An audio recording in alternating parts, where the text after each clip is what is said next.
Doa mengubah segala sesuatu.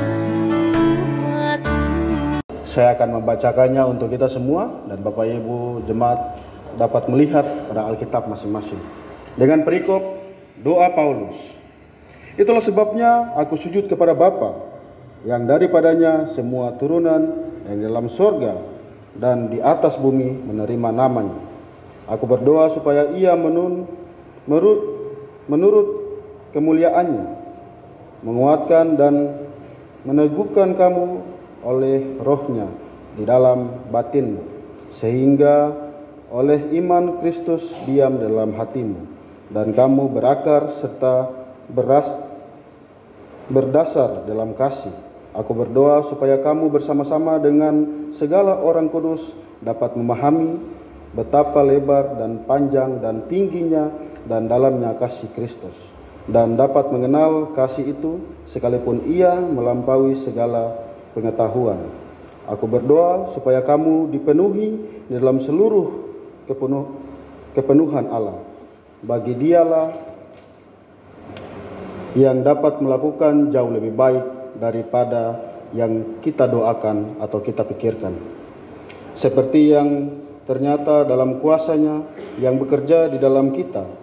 Bagi Dialah kemuliaan di dalam jemaat di dalam Yesus Kristus Yesus turun-temurun sampai selama-lamanya.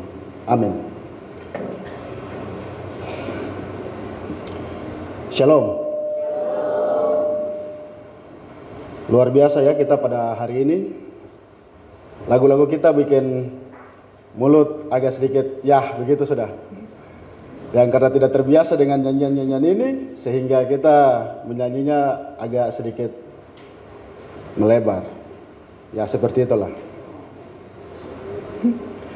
Dalam bacaan kita pada hari ini, Paulus berbicara dalam doanya kepada jemaat di Efesus. Doa Paulus ini merujuk kepada kekurangan, keraguan akan Tuhan. Untuk itu, tema yang diberikan sinode oleh kita pada hari ini adalah kuasa doa mengubah hidup orang percaya. Apa itu doa yang sebenarnya? Doa adalah suatu aspek kerohanian dalam kekristenan yang memiliki kedudukan penting karena merupakan tanda seorang mengenal Allah. Pengenalan akan Allah merupakan dasar keselamatan seseorang, atau biasa kita bilang relasi antara kita dan Tuhan. Kita sering berdoa tapi kita tidak mengerti apa itu sebenarnya tentang doa. Kita melakukan doa tetapi kita tidak menunjukkan kita punya doa itu kepada siapa untuk kita doakan. Kenapa kita harus berdoa? Karena doa dapat memberi hikmat. Doa dapat memberikan kita kepintaran, kekuatan, dan doa dapat menguatkan iman kita dan berakar dan bertumbuh dalam Kristus Yesus. Itulah mengapa penting sekali Bapak Ibu, saudara-saudara, untuk kita setiap hari harus berdoa. Karena dalam doa sajalah kita dapat menerima suatu kesenangan, kita dapat teduh, dan kita punya jiwa dapat tenang oleh karena doa.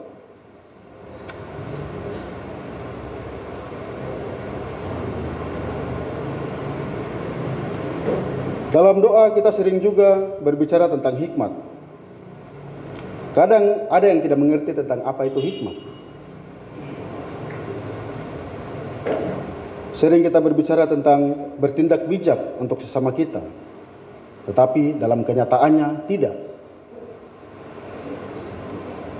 Bapak Ibu saudara-saudari, jika kita dalam hidup kita sehari-hari kita berdoa dan kita menyerahkan seluruh pergumulan hidup kita, maka percayalah bahwa beban yang akan kita hadapi di depan atau yang sudah lewat atau yang akan datang akan terlepas daripada kita. Karena kita mengandalkan bukan orang dalam atau mengandalkan teman kita atau mengandalkan siapapun keluarga kita, tidak. Kita mengandalkan Tuhan dalam hidup kita. Maka itu sering-seringlah berdoa, curhat kepada Tuhan. Tuhan akan mendengarkan kita punya isi hati, ungkapan hati kita. Walaupun tidak kelihatan, tetapi percayalah bahwa Tuhan itu Maha tahu apa yang engkau tahu, apa yang engkau minta.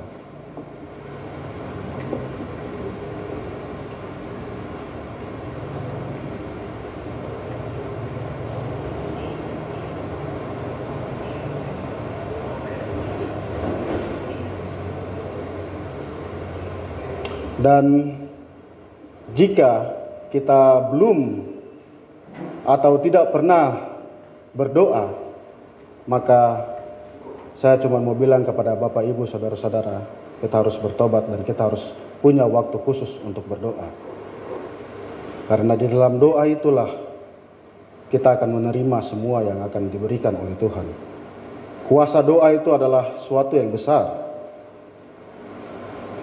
Untuk itu, mari kita akan masuk ke dalam pokok pembahasan kita, yaitu kepada siapa kita harus berdoa. Kita berdoa kepada keluarga kita, agar selalu sehat, kuat, dan dapat menjalani aktivitas kita dalam hidup dan kehidupan kita. Bapak Ibu percaya bahwa dalam doa dapat menguatkan kita atau tidak?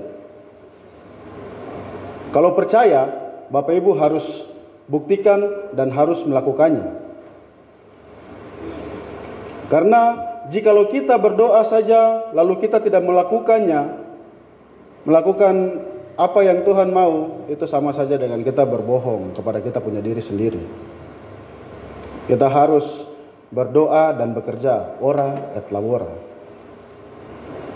Itulah yang Tuhan mau untuk kita. Agar kita bukan hanya mengharapkan doa saja, tetapi kita tidak melakukan apa yang Tuhan mau. Bekerja tanpa doa, tanpa kerja adalah bohong, dan kerja tanpa doa adalah mati. Berdoa untuk keluarga kita agar kita selalu menjadi orang-orang yang baik dan menurut Tuhan mau. Itulah yang harus kita lakukan dalam keluarga kita. Kita harus berdoa untuk keluarga kita dan juga berdoa kepada anak-anak kita, agar dalam bangku pendidikan mereka dapat menjadi anak-anak yang disebut anak-anak terang, atau juga bisa disebut dengan anak-anak yang takut akan Tuhan. Kenapa kita harus berdoa kepada kita punya anak-anak? Kita harus melihat aspek kehidupan kita sekarang ini. Anak-anak kita sekarang ini banyak terjerumus dalam pergaulan yang sangat bebas.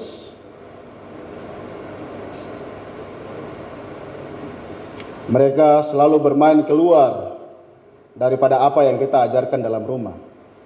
Untuk itu doa untuk kepada anak-anak itu adalah sangat penting. Kenapa penting?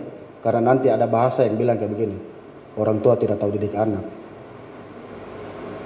Apa mau seperti itu?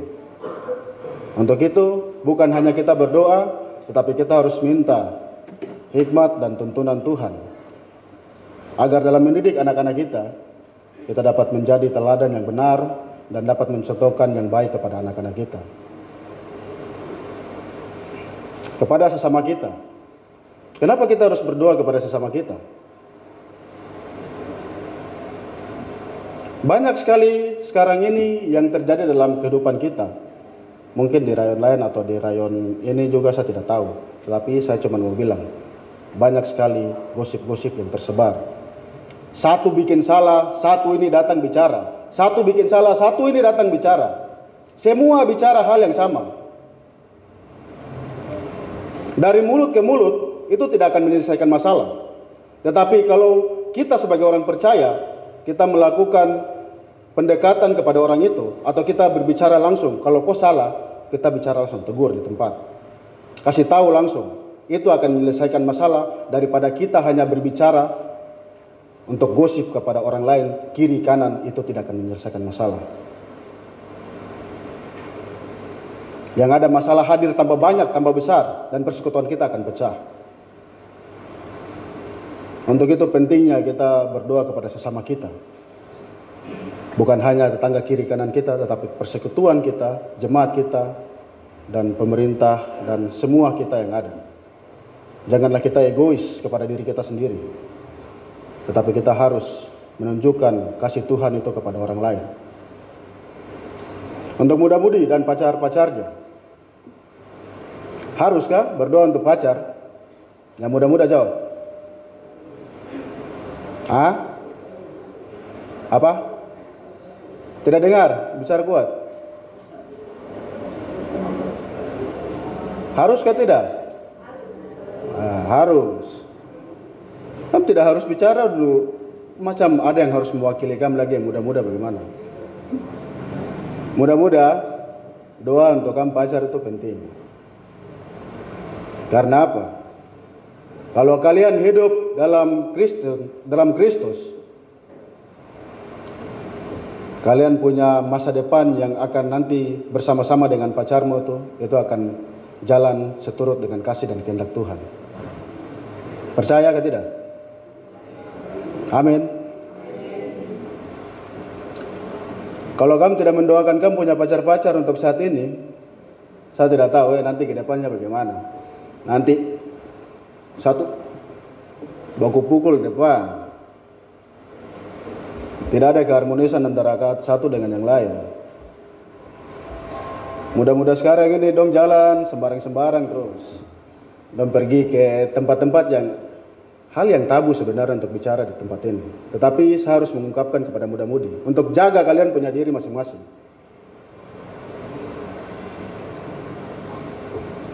Karena apa? Tubuhmu adalah bait Allah. Jika kau rusak sekarang ini, hidupmu akan hancur ke depan. Kalian adalah tulang-tulang punggung gereja. Maka itu saya minta kepada kalian untuk tetap jaga terus pasangan kalian. Jangan kalian rusak.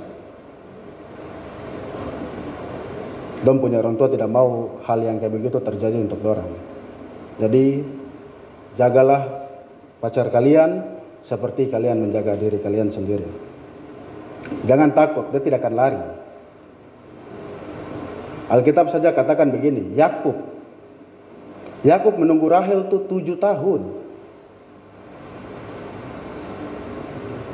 7 tahun tuh Yakub rasa kayak 7 hari saja.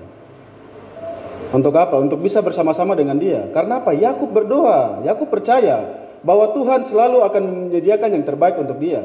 Dan waktu itu bukan sesuatu halangan atau rintangan apa-apa, tidak ada. Karena Yakub percaya bahwa apa yang diberikan Tuhan itulah yang terbaik. Karena apa? Karena cintanya begitu besar, bukan kepada Rahel saja, tetapi kepada Tuhan juga cintanya besar. Jangan mendua, ingat Tuhan marah. Untuk itu kapan kita harus berdoa? Ini yang tadi saya bilang di awal. Kita harus membuat waktu khusus kita. Dalam keluarga ini, keluarga di Week Oikumene, apakah kalian pernah membuat ibadah keluarga sendiri selain bina keluarga?